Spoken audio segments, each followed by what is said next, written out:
आप सबका प्यार है और मोहब्बत है, उसके बारे में बेहतर बोल के, ताकि अपनी भाषा की गरिमा बनी रहे और अपनी भाषा के लिए जो बेहतर हो सकता है उसको करें।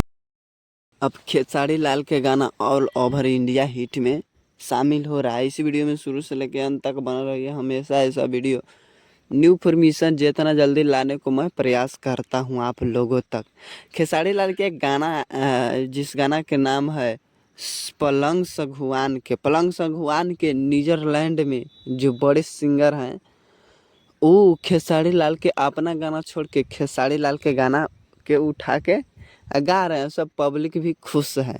ऑल ओवर इंडिया में चल रहा है खेसारी लाल के गाना। और पवन सिंह भोजपुरी के दो ऐसा सिंगर है कि ऑल ओवर इंडिया हिट है। बात करें पवन सिंह के तो पवन सिंह के लॉलीपॉप भी ऑल ओवर इंडिया हिट है, हमेशा बजते रहता है। कहीं पर भी लॉलीपॉप लगेलू गाना पवन सिंह के बज जाता है। लेकिन खेसारी लाल पीछे हटने वाला कहाँ है। खेसारी लाल के भी गाना जिस गाना के नाम है पलंग सगवान के नीदरलैंड में भी गाना बज रहा है।